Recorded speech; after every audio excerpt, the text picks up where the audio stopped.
hoje nós vamos ver aí a igreja de Esmirna, Apocalipse 2, do versículo 8 ao versículo 11. Hoje de manhã, o pastor Mateus pregou nesse mesmo texto, e esse é o objetivo, durante os domingos nós estarmos juntos, estudando as 7 cartas escritas ali, à igreja em Apocalipse. E hoje à noite nós vamos ver agora, novamente, o texto que está lá em Apocalipse 2, versículos de 8 a 11. Apocalipse 2, versículos de 8 a 11. Se você quiser acompanhar na sua Bíblia, ou aqui também no telão, sendo projetado, diz o seguinte: ao anjo da igreja em Esmirna escreve: estas coisas diz o primeiro e o último, que esteve morto e tornou a viver. Conheço a tua tribulação, a tua pobreza, mas tu és rico, e a blasfêmias dos que a si mesmos se declaram judeus e não são, sendo antes sinagoga de Satanás. Não temas as coisas que tens de sofrer. Eis que o diabo está para lançar em prisão alguns dentre vós, para ser dispostos à prova, e tereis tribulação de 10 dias. Sê fiel até a morte, e dar-te-ei a coroa da vida. Quem tem ouvidos, ouça o que o Espírito diz às igrejas. O vencedor, de nenhum modo, sofrerá dano da segunda morte. Amém. Vamos orar? Feche seus olhos.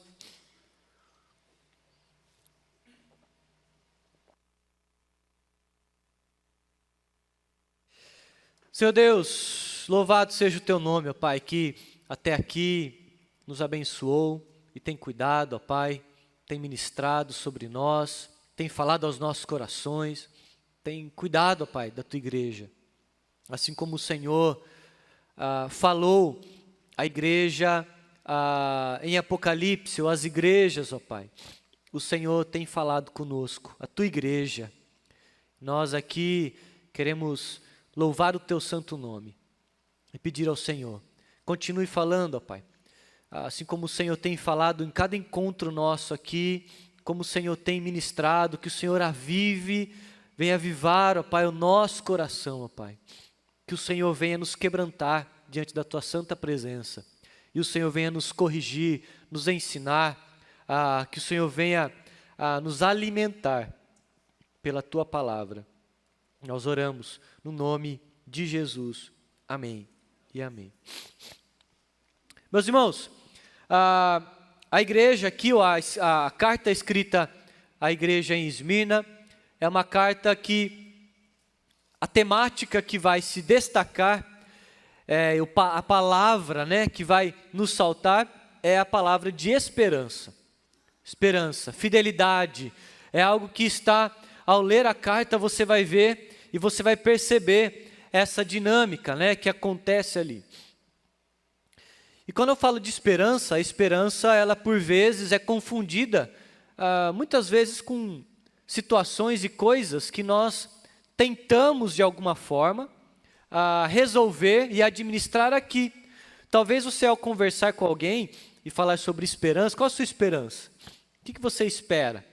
E as pessoas vão trazer diversas situações. Eu lembro na minha adolescência, juventude, a crise sempre era algumas que eu acho que são as crises meio que gerais dessa faixa etária. Então a esperança era que, olha, daqui tantos anos, estar casado, encontrar primeiro, era encontrar a pessoa amada, a namorada, o namorado.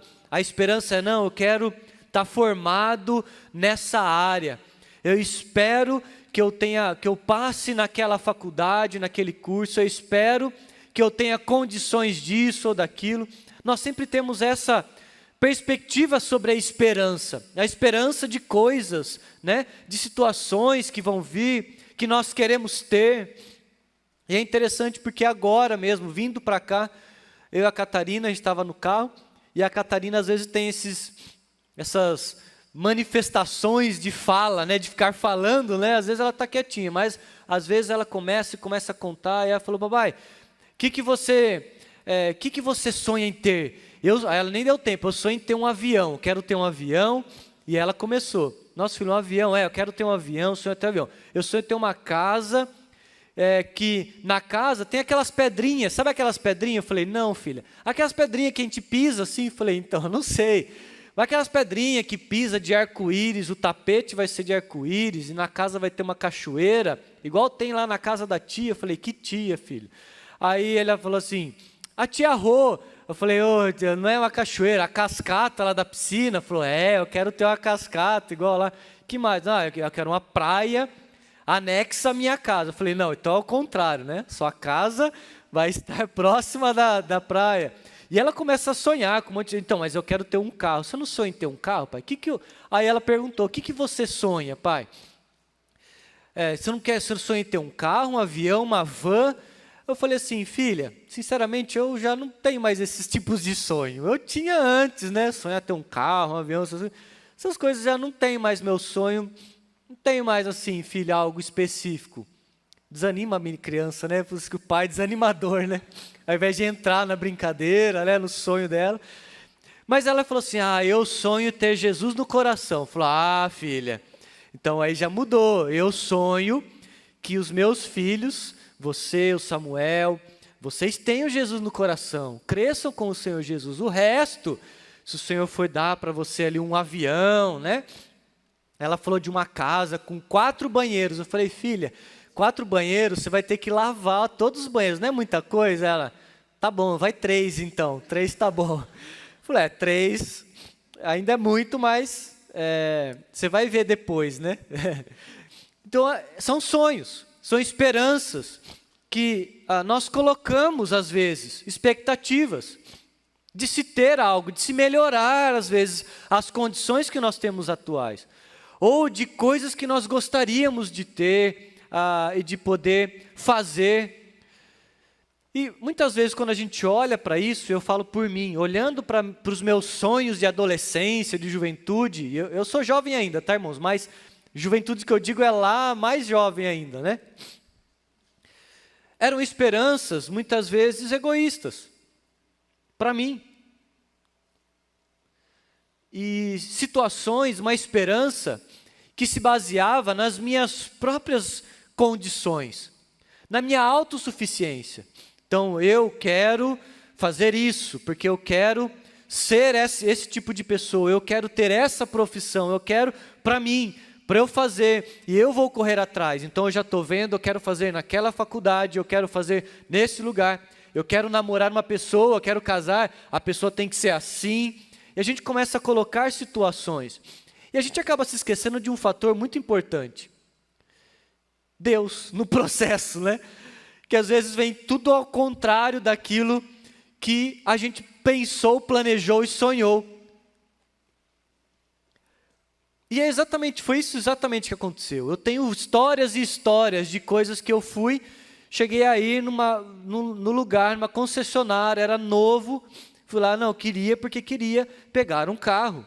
Era usado, né, nas minhas condições, e meus pais ali, não, mas, olha, a gente tem aqui, vai usando o nosso.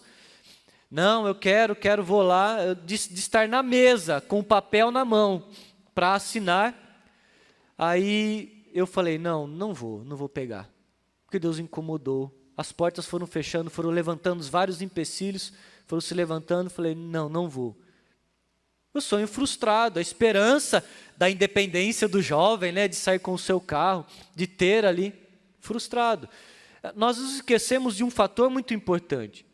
E nós esquecemos que não só isso, Deus está nessa dinâmica, mas um fator mais importante de tudo, de que às vezes os nossos sonhos são, como eu falei, falando de mim, são egoístas, estão baseados na minha autossuficiência, na minha condição de fazer. Eu vou fazer isso, eu quero isso. E quando a gente olha para Esmirna tinha todas as condições favoráveis a ela. Pastor Mateus hoje pegando de manhã, dando esse destaque acerca da igreja, da cidade, né? Esmirna, vem de uma palavra mirra, né? que era uma erva amarga. E é muito interessante porque essa erva amarga faz relação, né, com a situação da igreja, tá? A igreja amargamente padecia e sofria por uma tribulação, perseguição que vinha sobre a igreja. Porém, a cidade era a mais bela da Ásia Menor. Era uma cidade comercial e tinha o principal porto da Ásia. Então, era uma cidade muito rica, o comércio pujante. A cidade ela foi destruída, né? Tinha sido destruída há muitos anos atrás, nesse período, cerca de 600 anos antes de Cristo, ela foi construída e depois ela passou por um período de destruição. Foi invadida, destruída completamente. 250 anos antes de Cristo, mais ou menos, ela vai ser reconstruída. E ao ser reconstruída, ela foi totalmente planejada. Grandes construções, uma cidade linda, próxima, né, ao lado do Monte Pagos. E no Monte Pagos você vinha ali, um lugar cheio de casas formosas ali, incrustadas no morro, diversos templos construídos, né, no morro, nesse Monte Pagos,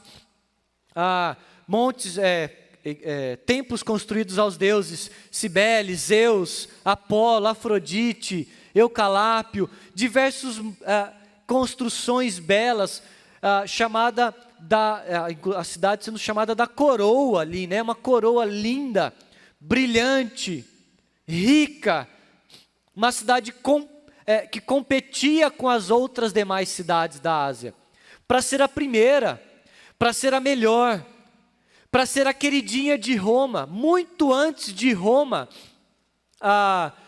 ser o que ela era, de ter todo o domínio que ela tinha. Esmirna já era aliada de Roma, já era a queridinha de Roma. Então quando a gente olha, era uma cidade que pensava em si, voltada para si, que competia com as outras, que tentava ser a melhor, que queria e depositava toda a sua esperança e todos os seus a sua ação, a sua frente nas suas condições, na sua riqueza. A esperança estava em sermos a maior, sermos a melhor, construirmos, dominarmos, sermos a primeira de todas. Pensava em si, era autossuficiente e tinha sua esperança nisso. A sua esperança na condição financeira, a sua esperança nas situações favoráveis, a sua esperança ali nas coisas que eles tinham e possuíam. Quando a gente olha para a igreja, em contrapartida, Jesus vai escrever ali e apresentar na sua carta alguns paralelos entre a cidade de Esmirna e a condição da igreja. E ele vai dizer isso colocando-se, e é interessante porque em todas as cartas isso acontece, e Apocalipse, o objetivo é isso. Nós vamos ver o pastor Júnior na sua primeira mensagem da série, assim como na segunda, da semana passada, né? A importância ou aquilo que é essencial para a igreja de Cristo. O que é? Jesus Cristo. Ele está no meio, ele deve estar no centro. Jesus é quem está falando para a igreja. E ele, ao falar para a igreja ali, ele vai fazer esses contrapontos entre a condição da cidade e o que a igreja de fato deveria valorizar. As condições que a cidade de Esmirna valorizava, aquilo que eles depositavam a esperança e como a igreja deveria se comportar diante disso, em contrapartida, falando: a esperança está em mim.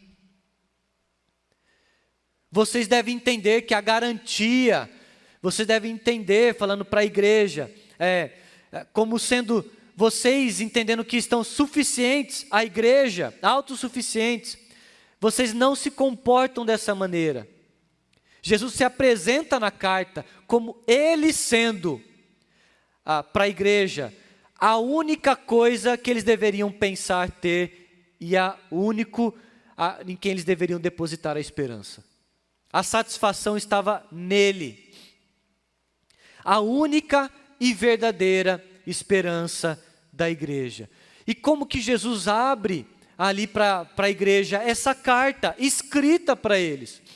Jesus abre, a introdução da carta é: eu estou escrevendo. Quem? Jesus Cristo, o primeiro e o último. Lembra que eu falei? Esmirna tinha uma competição entre as outras cidades, principalmente com a cidade de Éfeso, que era próxima a ela. Eles almejavam ser os melhores do Oriente, serem os melhores, a melhor cidade, a primeira de todas. E Jesus vai dizer: eu sou o primeiro e eu sou o último. Não tem ninguém, não tem nada dentro disso. Eu estou no começo e no fim, e não tem espaço para mais nenhuma outra cidade, pessoa, situação dentro disso. Eu sou o primeiro e o último, eu abro e fecho. Eu sou o primeiro. Ele é eterno, Ele está presente. Jesus está trazendo isso para a igreja, e Ele fala: quem é Jesus Cristo, que é suficiente para vocês, que é o único em quem vocês devem depositar a esperança?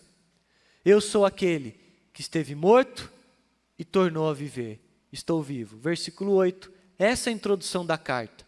Esmirna foi fundada, como eu falei, como uma colônia grega. Eu falei anos 600, mas foi 1000 antes de Cristo. E em 600 eles foram destruídos pelos lídios, invadidos, destruídos completamente. Mas em 200 antes de Cristo, eles foram reconstruídos por uma pessoa chamada Lisímaco. E ao reconstruir, ele reconstrói aquilo tudo planejado. E eles entendiam isso. Quando a igreja recebe a carta e ouve, fala: opa, e essa era a fala: Esmirna era aquela que estava morta, mas foi reconstruída e está viva. Jesus fala: eu estive morto, mas agora estou vivo. Eu é que escrevo para vocês. A garantia e a esperança de vocês está exatamente em eu estar vivo, não a cidade. A cidade daqui a pouco vai ser destruída, daqui a pouco vem outro, daqui a pouco enfrenta uma guerra, daqui a pouco tem alguma outra disputa, e ela é destruída por completo. Mas eu estou vivo e ninguém pode me destruir. Jesus está dizendo isso para a igreja. Vocês conhecem essa história de que estava morto e agora está vivo, da cidade. Mas vocês já experimentaram a destruição. Eu venci a morte, é diferente. Ninguém mais pode me vencer. Eu venci a última barreira. Eu estou vivo.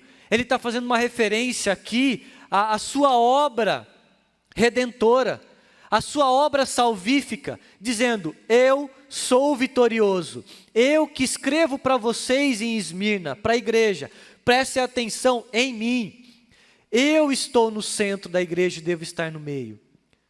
Não são as condições da cidade, não é a história da cidade, mas é a minha história e a minha obra de Jesus Cristo, o Salvador de vocês, que morri, mas estou vivo, e a garantia da vida eterna para vocês está exatamente nisso. Estudando hoje com os jovens acerca do Evangelho de João, nós vimos hoje o eu sou, a ressurreição e a vida.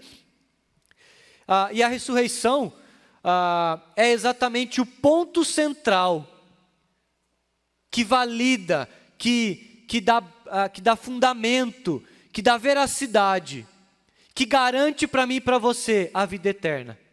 Se Cristo não ressuscitou, se Ele não está vivo, Paulo vai dizer: a nossa fé é em vão e a nossa pregação é inútil.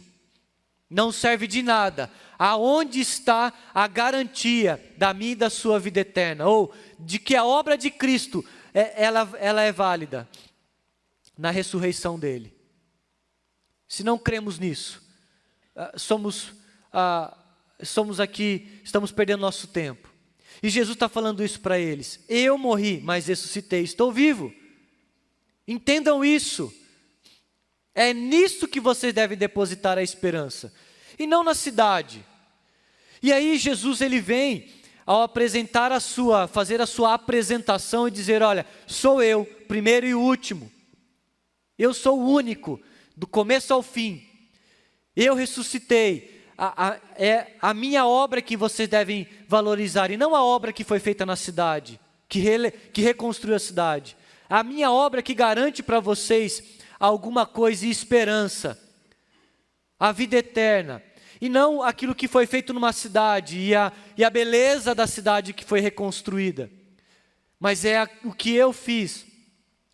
Por isso, ele entra no versículo seguinte, que é o versículo 9. Levanta 3 situações que poderiam tirar a esperança da igreja Esmirna.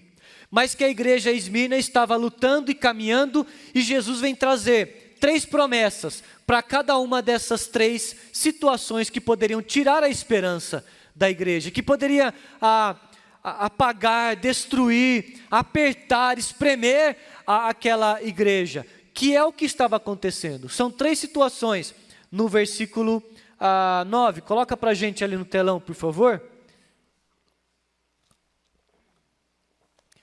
Conheço a sua tribulação, a sua pobreza, mas tu és rico, e a blasfêmia do que a si mesmos se declaram judeus e não são, sendo antes sinagoga de Satanás. Tribulação, a pobreza e a blasfêmia.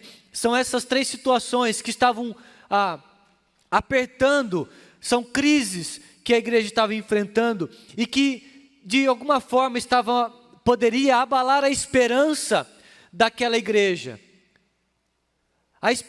Tudo aquilo que eles depositavam, olhando para a cidade, sendo talvez maravilhados pela condição e a situação da cidade.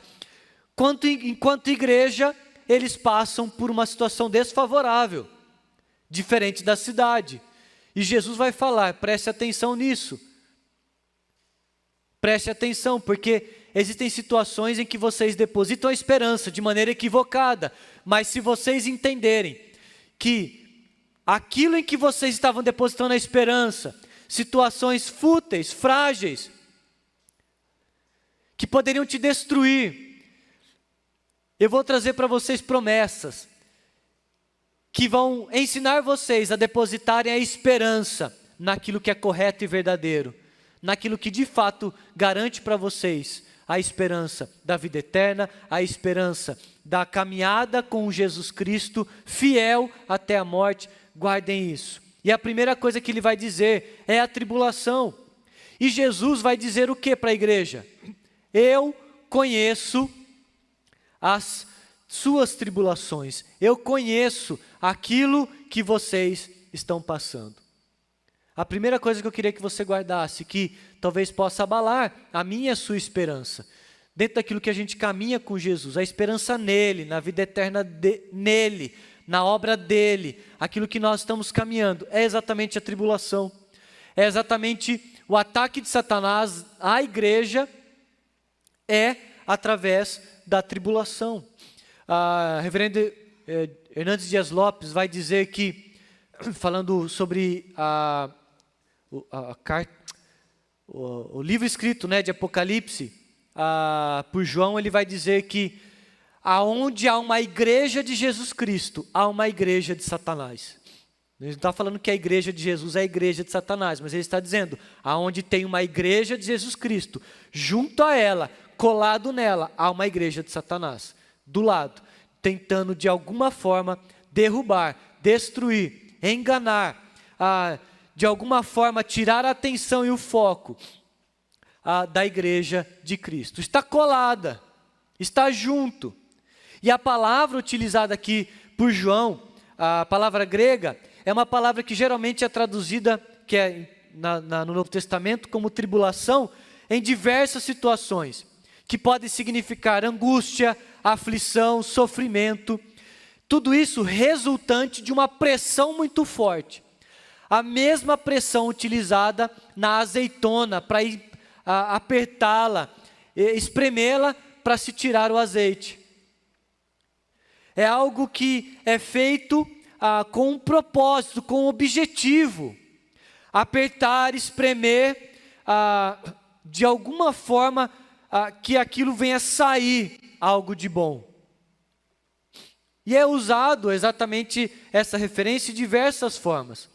Tem lá no Evangelho de João, capítulo 16, versículo 21, essa palavra utilizada para se referir ao parto. A perseguição, também dita por Jesus Cristo em Mateus 24, 9, Atos 11, 19, e outros textos, né? São palavras com esse objetivo: apertar, espremer, situações que vêm trazer dificuldades, mas que vai gerar algo bom. Apertar a azeitona para se tirar o azeite. E a tribulação, nesse caso, é claramente uma perseguição feroz, violenta, sobre a igreja de Jesus Cristo lá em Esmirna. E quem estava causando isso? Satanás. Nós vamos ver no versículo seguinte. Jesus nunca escondeu isso. Jesus não mentiu para os seus discípulos e a sua igreja. O próprio Senhor Jesus falou dessa perseguição. Foi uma promessa de Jesus. Em Lucas capítulo 6, se eu não me engano, no versículo, não vou lembrar agora, mas se eu não me engano, Lucas 6, versículos 4, versículo 4, ele vai falar sobre isso. Bem-aventurados sois quando forem perseguidos por causa do meu nome. Jesus não escondeu isso dos seus discípulos e disse: vocês vão ser espremidos, apertados, perseguidos. Jesus falou em diversos momentos que a igreja seria perseguida por causa do seu nome. Jesus, ao começar a manifestar o seu reino, ele já começou a enfrentar situações contrárias de Satanás e de legiões que vinham contra ele, mas também dos religiosos, pessoas que vieram contra ele, obviamente usados, e a gente vai ver depois, né? Mas também instrumentos na mão de Satanás, para oprimir, para perseguir, para de alguma forma trazer tribulação, trazer esse confronto. Jesus não fala aqui da igreja e nem para os discípulos de livrá-los ou privá-los dessa perseguição. Mas olha só que interessante o que Jesus fala para a igreja, logo no capítulo 9. Eu conheço a sua tribulação. Jesus não está aqui falando, jogando uma palavra solta, dizendo: olha, eu conheço, não, eu sei que vocês estão passando aí, eu estou vendo. Não é algo nesse sentido de, não, eu estou vendo o que está acontecendo aí, está difícil, né? Aquela conversa de elevador, né? De, nossa, está frio, né? Nossa, vai chover, que frio que está, né? Que difícil. Está mesmo, né? Jesus não está aqui jogando conversa fora. Jesus está trazendo uma lição essencial e importante para aquela igreja. Eu conheço o que vocês estão passando. Eu conheço a tribulação que vocês estão enfrentando. Jesus está dizendo para aquela igreja que Ele sabe, Ele sente, Ele está. Jesus está falando para eles: eu estou vendo, eu estou cuidando. A igreja, ao receber isso, recebe como um alento, um alívio, uma palavra de ânimo para eles. Jesus vai dizer, e Ele é aquele que abriu mão de toda a sua glória e de toda a condição favorável no seu reino e na sua glória, para que não enfrentasse nenhum tipo de dificuldade, de lutas, de nada, mas Ele abriu mão disso.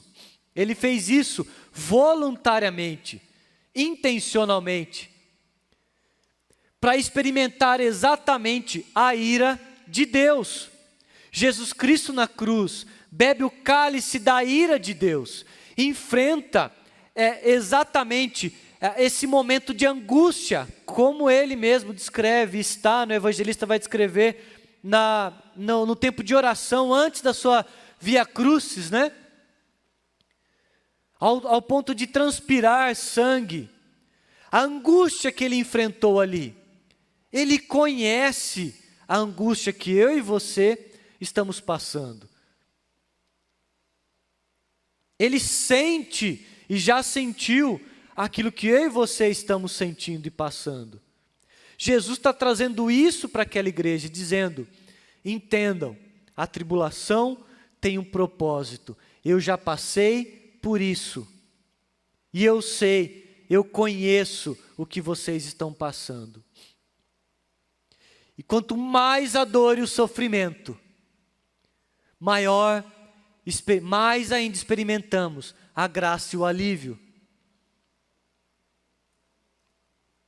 Jesus vai dizer, como eu falei para vocês, no versículo 8, e se apresenta: eu sou o primeiro e o último. Eu sou, eu sei o que é, sou eterno. Eu sei o que você está passando agora. No Salmo 23, versículo 4, há uma fala, há uma apresentação, uma ilustração ali do rei Davi acerca do nosso Deus.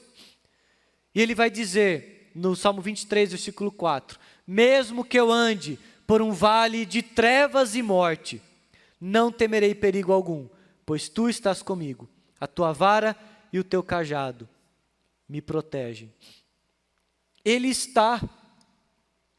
Ele conhece nesse sentido, de estar lá, de caminhar conosco, de sentir as nossas aflições, porque ele passou por isso. Então quando ele fala que ele conhece, ele não está dizendo de alguém de fora. Nossa, que difícil, né? Poxa vida, deve ser muito ruim, né? Ele está falando como alguém que passou e enfrentou no nosso lugar a ira de Deus e que está conosco. O versículo 8 vai dizer: esteve morto e tornou a viver. Ele é vitorioso, ou seja, ele já passou por isso e venceu. Sendo assim, há uma promessa para mim e para você, porque se ele venceu, a promessa para mim e para você é que nós também venceremos. Não é isso que as Escrituras nos revelam. João 16:33, eu disse essas coisas para que em mim vocês tenham paz. Nesse mundo vocês terão aflições, tribulações. Mas tenham bom ânimo, eu venci o mundo. Ele não está falando para nós: olha, no mundo vocês vão ter dificuldades, aflições, mas fiquem felizes porque eu venci. Como se deixasse nós aí, vocês aí, mas eu venci, fiquem felizes porque eu venci. O que ele está falando para nós é a garantia de que se ele venceu, nós venceremos. Se ele venceu, a vitória para nós está garantida. Agora, se ele morreu e permanece morto, é inútil a nossa fé, a nossa pregação, não serve de nada. Ele é só mais um. Comentando hoje com os jovens, falando sobre a ideia da ressurreição. Se ele não ressuscitou, não venceu a morte, a sua obra não foi concluída. Ele é mais um, meus irmãos. Ele é mais um Maomé, ele é mais um Buda, ele é mais um Confúcio, ele é mais um Abraão, Moisés, ele é mais um. Está morto. Agora, se ele venceu, nós também vencemos. E Jesus está dizendo isso para a igreja: eu conheço, eu sei, eu passei, vocês vão passar. Ele está dizendo isso, versículo 10, coloque para a gente por favor no telão. Não temas. A palavra dele para a igreja é: diante da tribulação, a promessa que ele vai trazer à igreja é: não temas as coisas que tens de sofrer. Eis que o diabo está para lançar em prisão alguns dentre vós, para ser dispostos à prova, tem um objetivo. E tereis tribulação de 10 dias, tem limite. E esse limite é rápido, é só 10 dias. Vai passar. Eu passei, eu conheço, eu passei. calma, vai passar. Ser fiel até a morte. Alguém fala amém aí alto? Ser fiel até a morte. E dar-te-ei a coroa da vida. Ele fala para nós, para mim e para vocês.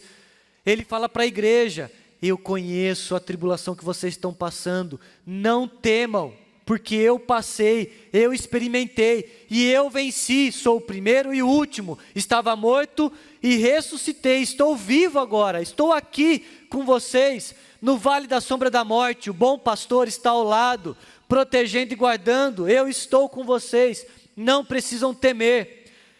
Apesar de pensar que o diabo está sobressaindo a igreja por causa da tribulação, por estar espremendo, apertando, prendendo, não se preocupem, ele não vai destruir. Deus está no controle. A fala de Jesus é essa: não se preocupem. O diabo vai fazer isso com vocês, vai tentar prendê-los, vai fazer, mas eu estou no controle. Vocês estão sendo postos à prova. Pôr à prova tem o sentido de colocar à prova e passar por ela. A prova não é o ponto final. A prova não é o fim, mas pôr à prova é passar por ela, espremer. O fim da azeitona não é ser espremida e joga tudo fora. Qual que é? É só pela alegria de apertar a azeitona. Eu faço isso.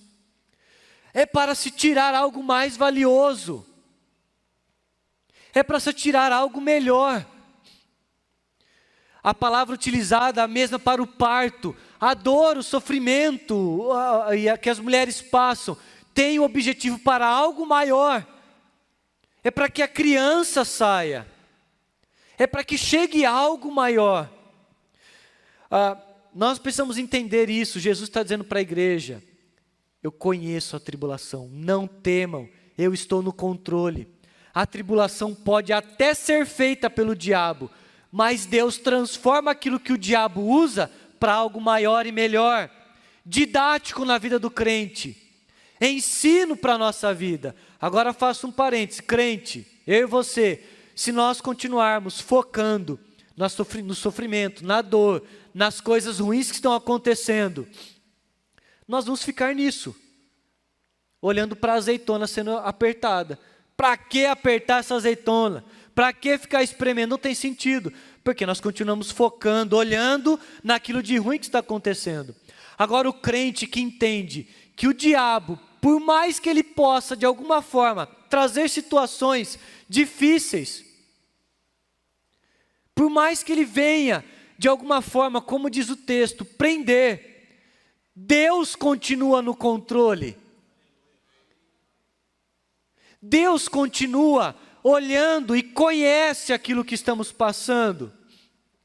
O que Ele está dizendo é: olhem, preste atenção no que está sendo gerado através disso. Fala: Senhor, o que o Senhor está querendo trazer, o que o Senhor está querendo fazer na minha vida através disso. Romanos, o texto seguinte vai dizer, né? E será por 10 dias. Além de conhecer, estar no controle, o Senhor diz: tem um limite, e é um tempo pequeno, é rápido, calma, tenha paciência. Faz sentido agora quando o salmista diz: esperei pelo Senhor, pacientemente. Ele esperou quando? Esperou na crise, na luta, na tribulação. Calma, espera, pacientemente, são só 10 dias, essa é a ideia. Tem um limite, vai ter um fim, é uma prova, vai passar. A prova não é o fim. Calma, será limitado e breve. Romanos capítulo 5, versículos de 3 a 4. E não somente isto, mas também nos gloriamos nas tribulações, sabendo que a tribulação produz a paciência, a esperança, e a experiência, né? E a experiência, a esperança. Também nos gloriamos nas tribulações, sabendo que a tribulação produz a paciência, a experiência e a experiência, a esperança. Como que termina? Começa com a tribulação e termina com o quê? A esperança. Tem tudo a ver com a carta escrita para a igreja em Esmirna. A tribulação que vocês passam, de perseguição, de ataques, ela é passageira, ela é breve. Eu conheço, eu estou com vocês, eu passo junto com vocês, eu já passei por isso. Calma, não temas. Isso vai gerar ainda mais esperança para vocês. Esperança em quê? De que você vai conseguir comprar um carro melhor do que o que você tem? Esperança em quê? De que você vai ter, como a Catarina, um avião? Ou 4 banheiros na sua casa? A esperança em quê? De que você vai conseguir ter mais alguma coisa egoísta e através da sua autossuficiência? Porque a cidade, as condições eram ricos. Não. A esperança na vida eterna, garantida e possibilitada por Cristo Jesus. A esperança de que essas coisas vão passar, sejam aqui em vida ou depois que passarmos pela morte. Ser fiel até a morte. A esperança de que há algo além, muito maior do que essas questões e sonhos e esperanças que temos, que são do terreno, daqui, e não daquilo que é celeste. Aquilo que pode ser tirado, roubado, muito maior. A esperança em Cristo, depositada nele e garantida, com o selo de garantia dele. 2 Coríntios, capítulo 1, versículos de 3 a 4. Bendito seja o Deus e Pai, o Deus e Pai de nosso Senhor Jesus Cristo, o Pai das misericórdias e o Deus de toda consolação, que nos consola em toda a nossa tribulação, para que também possamos consolar os que estiverem em alguma tribulação, com a consolação com que nós mesmos somos consolados de Deus. Há um propósito além disso, de que aquilo que passamos serve também do consolo que recebemos para o outro. A nossa caminhada é juntos. Aquele que passa tem o objetivo não só de ter a sua esperança revigorada em Cristo Jesus e avivada nele, como nós lemos aqui em Romanos 5, 3 a 4, mas também para compartilhar com o outro que está conosco e passando pela tribulação, juntos. Jesus está fazendo isso, eu passei, eu conheço. Calma, vai passar, creiam nisso, tenham esperança nisso. Quando nós passamos o que nós fazemos, olha, eu passei, eu conheço. Calma, meu querido, calma, minha querida. Calma, meu irmão. Eu passei, Jesus Cristo passou e Ele falou para nós, não temas, calma, vai passar. Há uma esperança nele, Ele é o primeiro e último. Ele morreu, mas está vivo. Então nós cremos nisso e olhamos para Ele.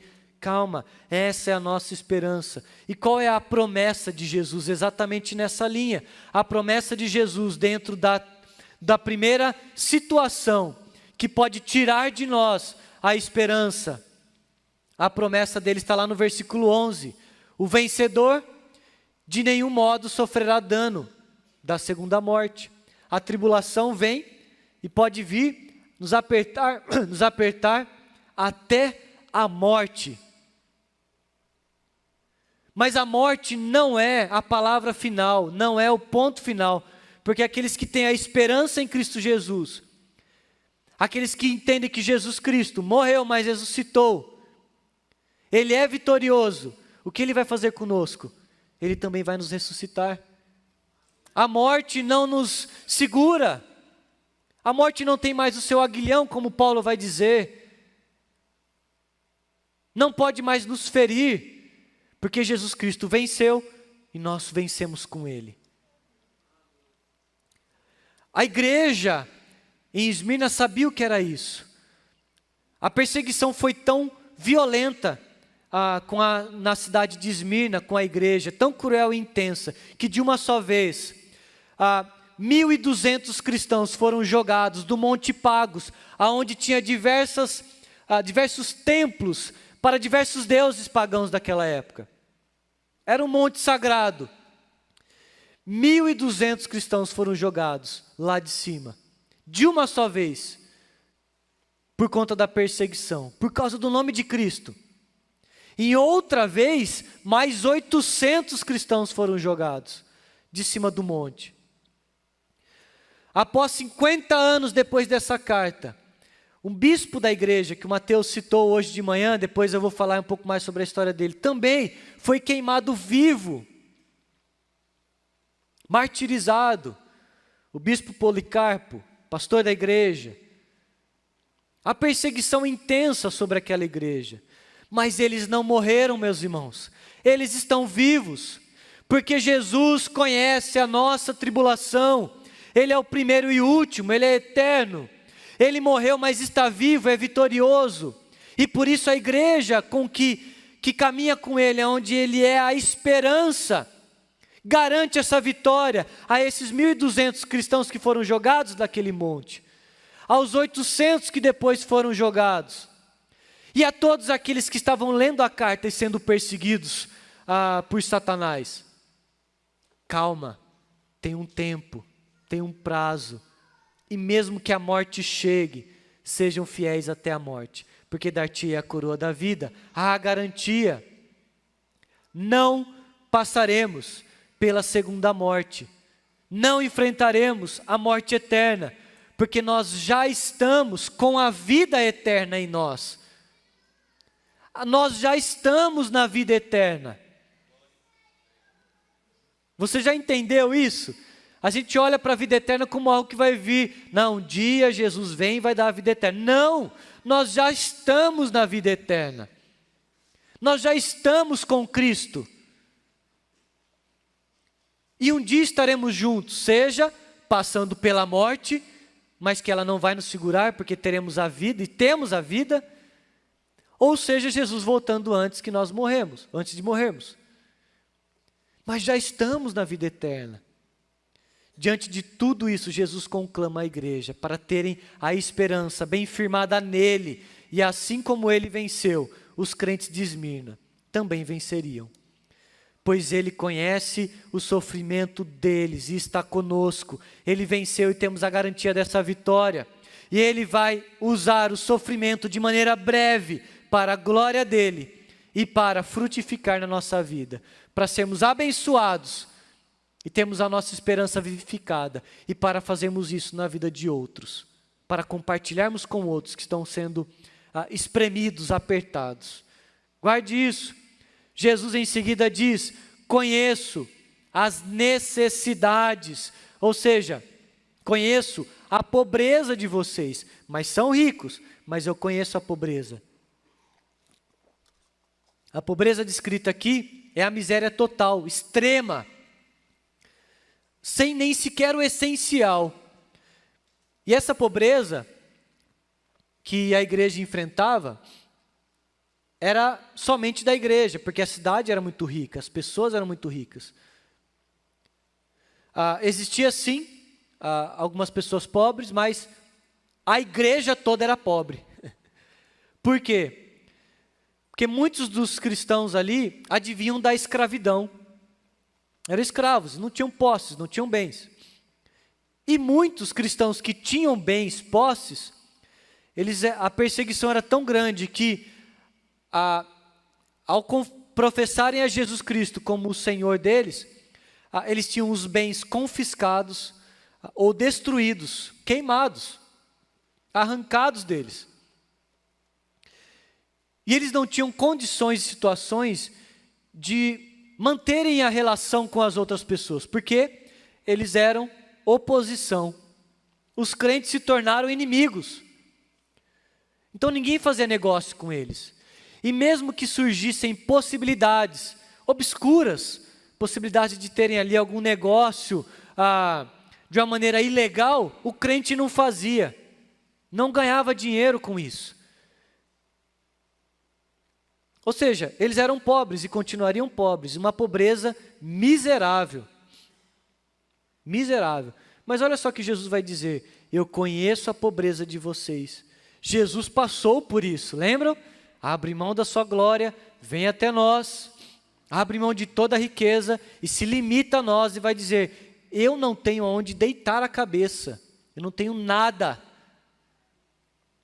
eu não tenho nenhuma posse, eu não tenho nenhum recurso.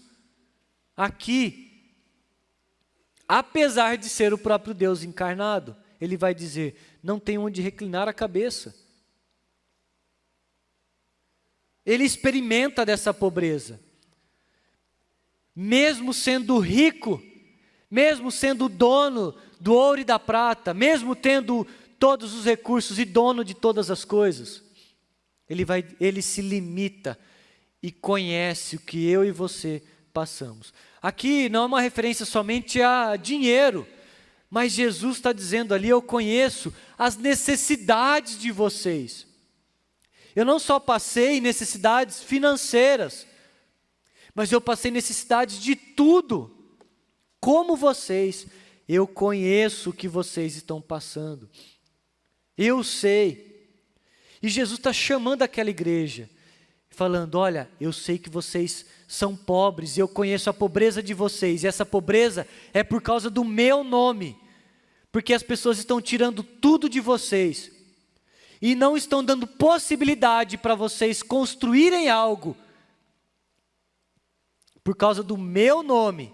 Não é uma pobreza por conta de uma dificuldade financeira na época, não, é por causa do nome de Cristo. Ele fala: eu conheço, eu sei, porque eu passei por isso. Mas vocês são ricos. Como assim? Acabou de falar que é pobre, e uma pobreza de miséria. E como assim são ricos? Jesus está dizendo: vocês são pobres financeiramente, os recursos estão sendo tirados de vocês por causa do meu nome, e vocês não têm possibilidade de conquistar nada. Mas vocês são ricos em virtudes espirituais. Porque a dificuldade que vocês estão passando, estão gerando em vocês exatamente algo muito maior que nenhuma riqueza pode comprar, que nenhum recurso pode dar para vocês. Aquilo que vocês estão passando, a tribulação e a falta dos recursos financeiros estão gerando em vocês algo muito maior. Algo que não pode ser roubado de vocês, algo que não pode ser tirado de vocês, porque é algo que é eterno. Aquilo que é construído do céu, que vem do céu, que é espiritual, ninguém pode tirar, nada pode nos arrancar. Você também não pode comprar, porque são recursos que vêm de Deus. É algo espiritual, e Jesus está dizendo: vocês são ricos nisso. É o único recurso que vocês precisam. É disso, vocês não precisam dos recursos financeiros. O próprio Senhor diz que o pão nosso de cada dia Ele vai dar. O próprio Senhor diz que o justo não vai mendigar o pão, Ele não vai ver isso. Ninguém viu, o salmista vai, ele não viu o justo mendigar o pão, e não vai acontecer isso. Há um sustento, há um cuidado de Deus para os seus, mas eles estão dizendo: não foquem nisso, entendam que vocês são ricos espiritualmente, nos recursos espirituais. Salmo 23, 1, ainda no Salmo, ele vai dizer, o salmista: o Senhor é meu pastor, nada me faltará. O que ele está dizendo é: o Senhor é o meu pastor, de nada mais eu terei falta. Por quê? Porque ele já tem o pastor. Ele não está falando que ele tem dinheiro, ele tem o pastor. Por isso nada mais falta para ele. O único recurso que a igreja de Esmirna precisava era ser rica espiritualmente, era entender que eles têm a Jesus Cristo e todos os recursos espirituais que adivinham dele. A única riqueza que vale são os recursos espirituais. É aquilo que é eterno, é aquilo que nós ligamos aqui, construímos aqui, que é eterno. Há uma frase que nós falávamos com os jovens, né, que invista naquilo que é eterno, porque é exatamente isso que gera frutos eternos, que você não pode comprar, que as pessoas não podem comprar de você. Tentaram fazer isso, né, com os apóstolos, que você não pode comprar e ter dessa forma, mas que é muito mais valioso e ninguém pode roubar de você. Em Atos 3, capítulo 3, versículos de 6 a 10, há o texto em que Pedro vai vir um pedido ali de um mendigo, né, a Pedro, e ele diz assim: disse Pedro, não tenho prata e nem ouro, mas o que eu tenho, isso eu lhe dou. Em nome de Jesus Cristo, o Nazareno, ande. Segurando pela mão direita, ajudou a levantar-se. Imediatamente, os pés e os tornozelos do homem ficaram firmes, e de um salto pôs de pé e começou a andar.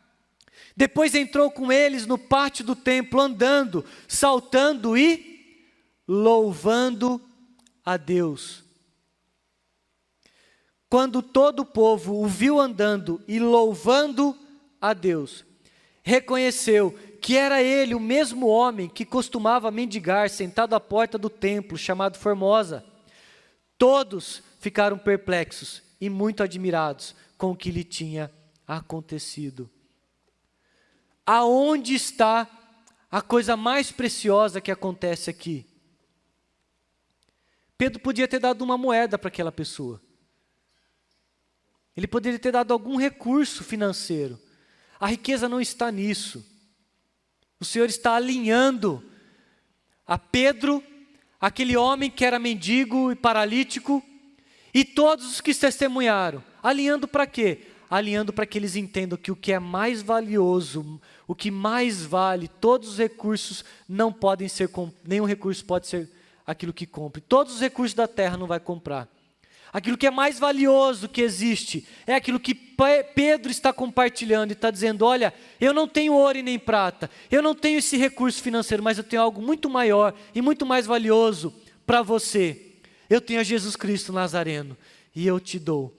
No nome dele, levante e ande. Aquele homem recebeu algo, um recurso, que ele não poderia juntar em toda a sua vida financeira, que é Jesus Cristo.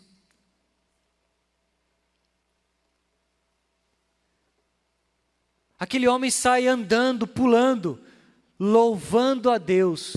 Ele entendeu, ele compreendeu, e as outras pessoas também viram. Se Pedro tivesse dado um dinheiro para aquela pessoa, dado uma esmola, focado naquilo que não tem valor, a história terminaria ali. E tinha um homem na porta lá do templo, chamado Porta Formosa, que pediu esmola e pediu para Pedro: Pedro, dá um dinheiro para mim. E Pedro deu um dinheiro para ele. Pronto, acabou a história. Aquele homem provavelmente depois ia gastar o dinheiro, queimar com alguma coisa, comprar uma comida, fazer alguma coisa. E ponto, acabou a história ali. Mas o que esse homem recebeu é algo mais valioso, aquilo que não tem preço.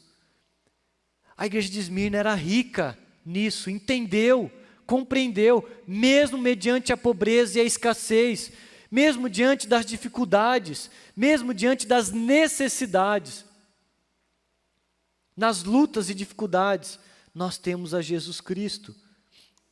Jesus está consolando a igreja, alinhando com os valores dele e com os valores do reino de Deus, os valores eternos. A riqueza deles não eram mensuradas pelas posses, mas pela satisfação deles em ter a presença de Jesus e não ter coisas. Pela satisfação em buscar a Jesus antes e acima de qualquer outra coisa. E pelo testemunho fiel da verdadeira esperança, que não pode ser tirada deles, como os recursos financeiros foram tirados, como as casas e as posses que eles tinham foram tirados deles, mas Jesus Cristo não. As bênçãos espirituais, a riqueza espiritual que eles tinham, da manifestação do Espírito neles e através deles, não podia ser tirado deles. Qual é a promessa de Jesus para aquela igreja nesse sentido? É algo relacionado a isso. Olha o versículo 10, o finalzinho. Ser fiel até a morte e dar-te-ei a coroa da vida. É o dar-te-ei a coroa da vida. Esmirna tinha um estádio que sediava ali os jogos atléticos de todo mundo naquela época. Existiam os jogadores, as disputas, né? E qual era a esperança deles? Ganhar os jogos, ganhar fama, ganhar riquezas, serem conhecidos, deixar o nome deles para a posteridade, para a história. Ele ganhou. Alguém conhece alguma pessoa que ganhou algum jogo olímpico daquela época? Fala para mim o nome de alguém. Alguém é descendente aqui de alguém de lá que ficou com as riquezas deles, que eles ganharam? Tem alguém aqui que é parente de alguém da época que ganhou recursos? Eles saíram de lá com uma coroa de louros, né? Simbolizando ali aquela coroa e dizendo: olha, ganhei, sou o vencedor, olhem para mim, a minha fama, os meus recursos. Ninguém sabe, ninguém tem dinheiro, nem o dinheiro mais tem, ninguém sabe mais nada deles. Mas o que Jesus fala para a igreja em Esmirna: tudo foi tirado de vocês, mas vocês são ricos, porque vocês têm a coisa mais valiosa, que é a ação do Espírito. Vocês são ricos espiritualmente falando, porque vocês têm o Espírito Santo em vocês, ele trabalha em vocês, ele trabalha através de vocês. E eu vou dar a coroa que vale a pena, que é a coroa da vida. Essa coroa ninguém vai tirar de vocês. Essa coroa é sua. Essa coroa apresenta vocês como vencedores, porque eu venci. Jesus promete aos crentes da cidade que eles seriam vencedores. As fiéis testemunhas dele receberiam a incorruptível coroa da vida, que não pode ser apagada, destruída, roubada, comprada, porque ele é esse galardoador. O espiritual sobrepõe ao material. Nossa busca deve ser primeiro do reino de Deus e a sua justiça.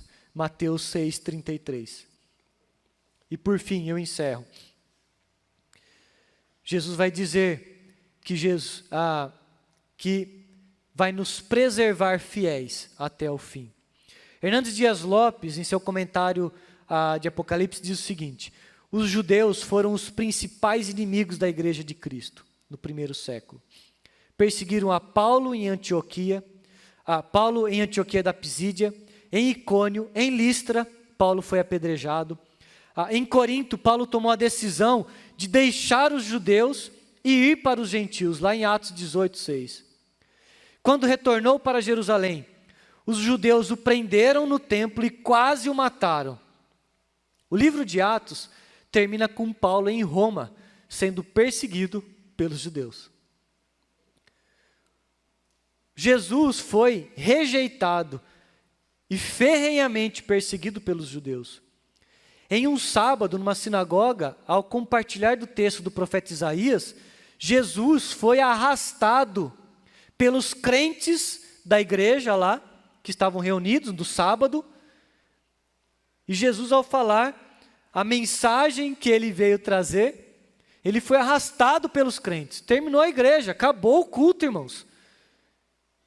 Os judeus pegaram Jesus e falaram: não, peraí, pegou ele e arrastou ele, para jogar ele do monte, como os crentes de Esmirna foram arrastados até o Monte Pagos e jogados lá de cima.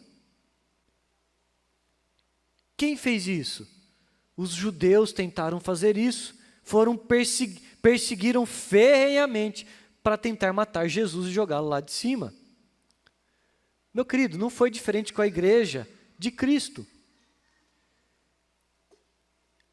Eles rejeitam a Jesus e a sua igreja. Aqui, em Esmirna, eles se opuseram amargamente ao cristianismo. Como eu falei no martírio de Policarpo, ele foi morto queimado numa fogueira.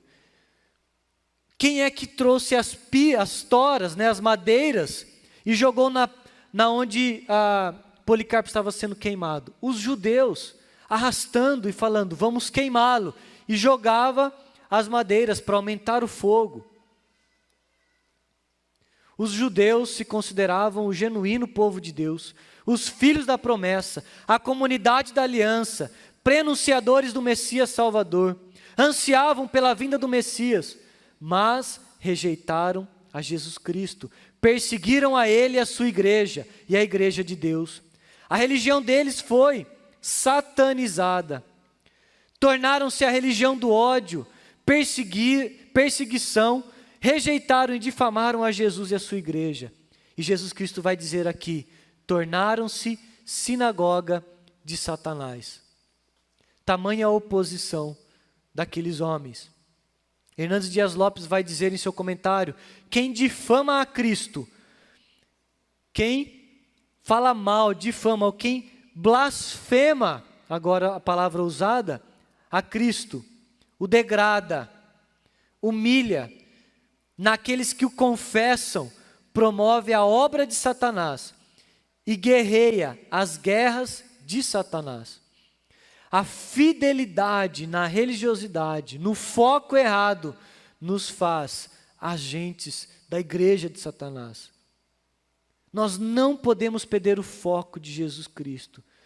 Os judeus permaneceram fiéis à igreja e à vontade deles. Jesus fala, ser fiel até a morte a mim. Jesus é aquele que nos comanda e nos chama e nos preserva para dizer, sejam fiéis, permaneçam fiéis a mim, a minha vontade, aquilo que eu tenho para vocês. Meus irmãos, as maiores lutas que eu tenho não é com Satanás. As maiores lutas que eu tenho não é com as tentativas do diabo contra mim. As maiores lutas que eu tenho é comigo mesmo. É contra a minha vontade. É a luta da carne contra o espírito. O que a palavra vai nos ensinar. Essas são as maiores lutas. Não se enganem, meus queridos. Jesus fala, sejam fiéis até a morte. Ou seja, morram para si mesmo. Morram para a sua vontade, morram para o que você quer, e sejam fiéis até a morte a mim.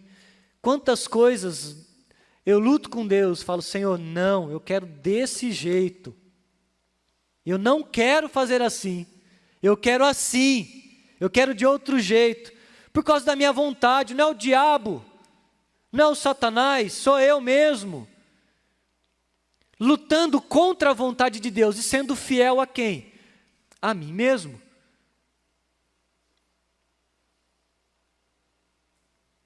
Os crentes da igreja em Esmirna eram perseguidos, perderam as posses, eram difamados de todas as formas, acusados de todo tipo de situação, blasfemaram. Esses homens blasfemaram contra Jesus e difamaram a igreja de Cristo, chamando eles de ateus, desleais a César e ao imperador, os imperadores, imorais, de todo tipo de difamação.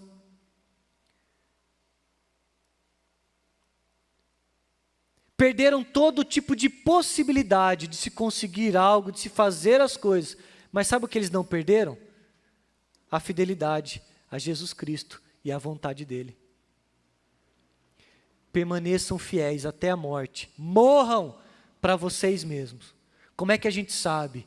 Porque eles foram jogados do monte e não negaram a Cristo, foram fiéis até a morte. Como é que a gente sabe? Porque eles foram espremidos, apertados, perseguidos, roubados, destruíram as suas coisas, mataram os seus familiares diante deles, e o que eles fizeram? Permaneceram fiéis até a morte. Foram rasgados pelas feras, devorados vivos. Veja, não é uma morte rápida. Eles foram devorados vivos, rasgados pelas feras.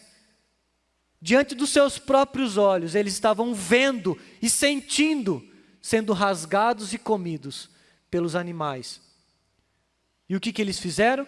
Permaneceram fiéis. Eles morreram para si, para suas próprias vontades, e morreram para si, literalmente, a sua própria vida. Por quê? Porque permaneceram fiéis a Jesus Cristo. A promessa de Jesus é essa: ser fiel até a morte. Esmirna era conhecida como a cidade mais fiel da Ásia a Roma. Antes mesmo de Roma ter sido o que ela se tornou, Esmirna já tinha uma aliança com Roma. Já era fiel a ela. Era conhecida como a cidade a queridinha de Roma, fiel. Foi a primeira a ter um templo construído para a deusa Roma. E em um determinado momento, eles tiveram o privilégio de construir um templo ao imperador Tibério. Todas as cidades queriam. Adivinham quem conseguiu? Roma vai lá e fala: não, Esmirna vai ter um templo ao imperador Tibério. Era a cidade fiel a Roma. Jesus fala para a igreja: vocês conhecem a fidelidade da cidade de vocês a Roma. Isso não vai levar a nada. Sejam fiéis até a morte a mim. Até a morte. Abram mão. Eu encerro com a história de Policarpo, a mesma contada pelo pastor Mateus hoje de manhã.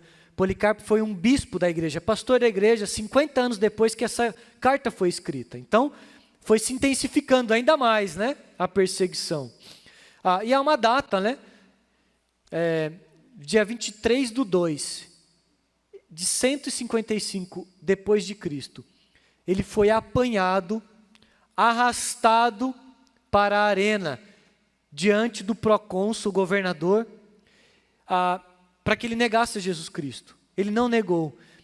Eles trouxeram feras e animais para que o ameaçasse e para que ele de alguma forma falasse: não, eu nego a Cristo. Ele não negou a Cristo.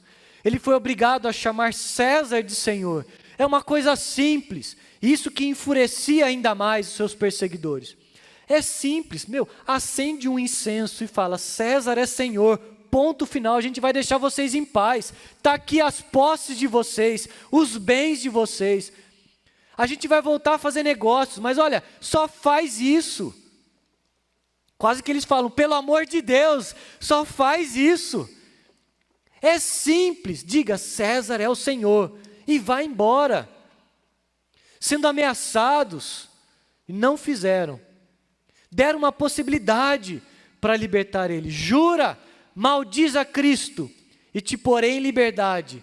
E a resposta dele: 86 anos eu tenho servido a Cristo. E ele nunca me fez mal, só o bem. Como então eu posso maldizer o meu rei e salvador? O procônsul, após ameaçá-lo com feras, lhe disse: farei com que sejas consumido pelo fogo. Policarpo respondeu: tu me ameaças com fogo que queima por 1 hora e depois de um pouco se apaga. Mas tu é ignorante a respeito do fogo, do juízo vindouro e do castigo eterno, reservado para os maus. Mas por que te demoras? Faze logo o que queres. Assim ele foi queimado vivo pelos inimigos de Cristo e da sua igreja, e permaneceu fiel até a morte. E o texto diz que enquanto ele queimava, o relato da história diz que ele orava e agradecia a Deus pelo privilégio de morrer como Marte. Esse é o tipo de fidelidade que o Senhor conclama a igreja de Cristo, conclama a igreja em Esmirna, para que permaneçam fiéis. A gente nega a Cristo diante de uma situação simples no nosso dia a dia, diante de pessoas até que são conhecidas nossas, por coisas pequenas. Enquanto aquele homem era queimado vivo, o rosto dos seus algozes e espectadores era iluminado pelo fogo que consumia ele, servindo como uma luz que brilhava e apontava para Jesus Cristo, cumprindo aquilo para o qual ele foi chamado: ser luz do mundo.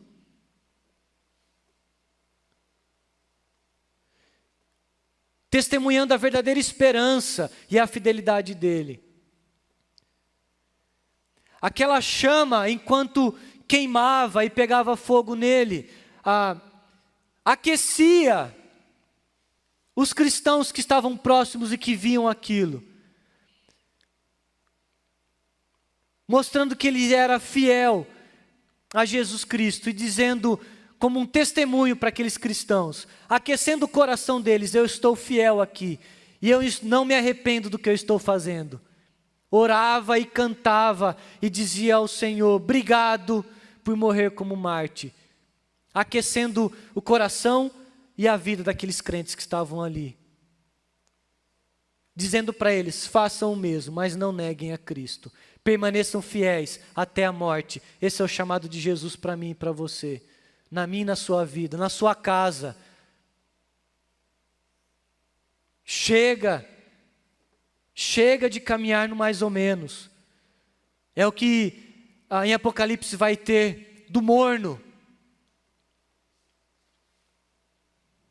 Chega de andar da forma como estamos andando. Precisamos tomar uma posição. Sejam fiéis, Jesus está dizendo à igreja, permaneçam fiéis, mesmo diante do fogo que consome, das feras que rasgam e devoram. Sejam fiéis. Pare de moleza em casa. A nossa casa precisa se tornar mais fiéis a Jesus Cristo. Você precisa ser mais fiel no seu emprego, no seu trabalho. Pare de negar a Cristo diante das pessoas que estão com você. Mesmo que custe caro, seja fiel até a morte, e dar-te-ei a coroa da vida. Ouça o que o Espírito diz à igreja: nós não passaremos pela segunda morte, porque o Senhor é vitorioso e nos garante a vitória. Que Deus nos abençoe e nos ajude a aprendermos essa lição com a igreja de Esmirna e com aquilo que Cristo manifesta nele e em nós. Eu quero convidar você a se colocar de pé.